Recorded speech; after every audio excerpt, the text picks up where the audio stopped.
This is a homage beat.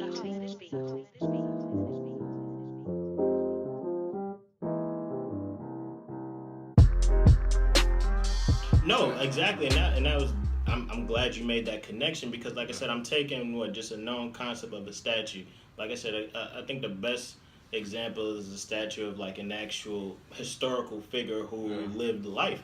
Like you look at Martin Luther King, we see that the statue is what made in his image. It's not Martin Luther King himself, but the statue is made in his image. So it's kind of like a crazy thing that it's kind of really hard to understand because God is invisible. So for him to say we're made in his image, it's like, does God look like us? When I think it's more talking about the characteristics of God that we are to reflect back to them. And it's like, I was thinking about this as I was reading it because you look at what the heavens, you look at the galaxy, you see all these things that are so grand, but that doesn't even encapsulate all of God's glory. You look at the angels and you just see what there's this creature that has 6 wings and is flying and just saying, holy, holy, holy is the Lord of hosts, bringing glory to him. But not even that encapsulates his glory. It's for you. It's me. It's all human beings that God has said that, what, you are made in his image. Nothing else that God has created is said to be made in his image, in his likeness. But we see all this stuff that God has created. And what? No, man is the crown jewel of creation. Like I said, I'm always thinking of that verse in Psalms. It's like, what is man that you're mindful of me? What is man that you're mindful of me? Because what? I'm made in the image of God. And that's the only way, again, going back to the first concept, what? That's what gives you your worth and your value because you're made in God's image. And the reason that I connected that with the first commandment is because what? God has created us as to display his glory, but then what did man do all throughout history? They took what creation fashioned a god for themselves and worshiped that. And it's like it's cheapening yourself because you were what God has created to display his glory, but then you take what, a piece of wood, a piece of metal, and what, fashion a god and then worship that, when God is saying, no, I didn't create that to you worship. Man, I created you. You are that pinnacle of what I created. That's what I like how you, like what you're saying, like why did we would do that? But like where you put it, when you wrote there and like you were talking about how now before one thinks that it's inherently sinful to make a statue or monument, the author adds, you should not bow down to worship or serve them. This qualifies that the images are fine as long as they're not worship. It was like I was trying to understand the distinction you made there, like, okay, like it's cool to make it, but like what made it like explain? I want to like I think that's thank you for bringing that up because I think that's a good point because I don't want people to take away that statues are wrong or bad because like I said I would praise the statue of Martin Luther King, Abraham Lincoln, and those figures who've actually accomplished something.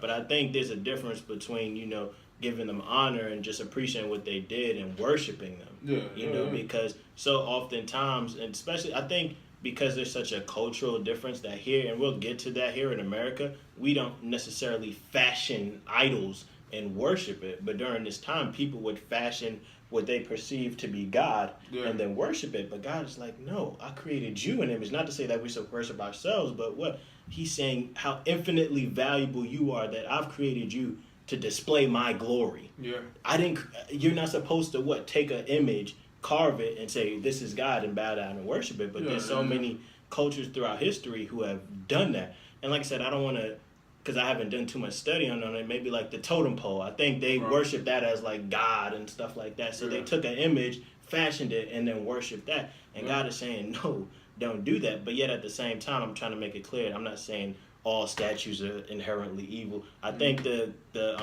example that I gave with King Nebuchadnezzar, that is a false example. Like if he created a golden statue, that's fine. But he says every time you hear music, you're supposed to bow down and worship it.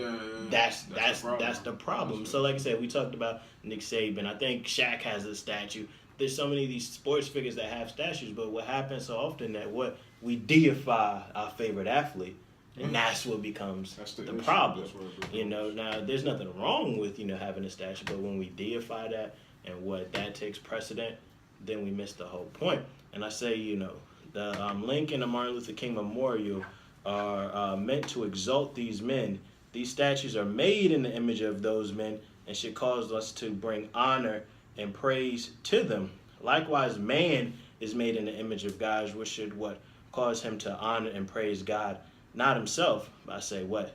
Sadly, that's not the case. Nobody does that. Yeah, true. And in scriptures in Isaiah 42:17, it says, they are turned back, utterly put to shame, who trust in carved idols, who say to metal images, you are our God. And this is where I try to make the connection, because so many people will read that and be like, okay, I've never fashioned a piece of, I've never carved out an idol. I've never said to a metal image, you're our God. But here in America, idolatry is so much subtler than that. So I would say, what are some subtle examples of idolatry that we see here in our context? I mean, like you wrote in the book, like you were saying, like the different things, like money, cars, different things. But it's like, even these statues, when people create these things, it's like we're justifying the accomplishment. It's like we create those things, and it's almost like until you get to this point, you have to be justified through that accomplishment. Because, I mean, Dr. King, we still remember all the different things that he did, but it's like a statue, and that's like, whoa, he's here, and it's just established. So it's many different things that we use in the United States, especially just culturally. Like, once you get to this, you're established and you create it, and it's almost like a shrine or something. Like, you got your house, you got this, you need to look a certain way, it needs to be a certain way before you're able to just get to a certain point. Like, you're like, now I've justified everything I've went through. I've justified like going to school. I've justified these things I need to create this for people to see it. Not saying that it's wrong to have those things. It's just like what you said, the heart behind it. Like, and it's just that's a gray area. Like, that's a tough area, because you're like, I have these things, but how do I make sure I don't make them an idol? I mean, could you speak, like, is that where you going? Like, I know, like, you're tying that in, and we're going to tie that in, like, just keep flowing with that, because, I mean, I like how you put that. Like, we had that, it's okay to have that, but you could essentially go back, it's okay, but we have to put it in its proper place. Nah, and like I said, I wanted to bring it home, because when people hear idolatry, they automatically think it's in some religious context. They think about somebody fashioning some idol and worshiping it, when it's like idolatry comes so much subtler than that. It's like, if we look at our own lives, do we not want the biggest house, the most luxurious car, to cause others to praise and admire us? That's what we want. We want to flaunt these things. Not to say that it's a bad thing per se, but it's like, again, putting it in its proper perspective. There's nothing wrong with the big house. There's nothing wrong with the nice car. But if we're doing that simply to bring glory to ourselves, to be like, look at me, puff ourselves up, it's taking creation and bringing glory to that instead of God. And it's like, it happens so subtly. I say, the mantra of man is like, nobody says I want to be number 2. I want to be number 3. No, I want to be number 1. I want to be the greatest. I want to be the best. I want money, power, prestige.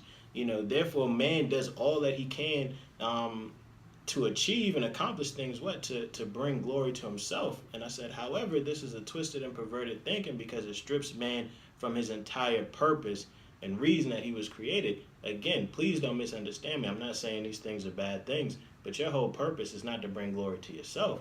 It's to bring glory to the one whose image that you was made in. And I say, I don't know if you've ever heard of this, the Westminster Catechism, where it's just a list of questions, and it's like call and repeat.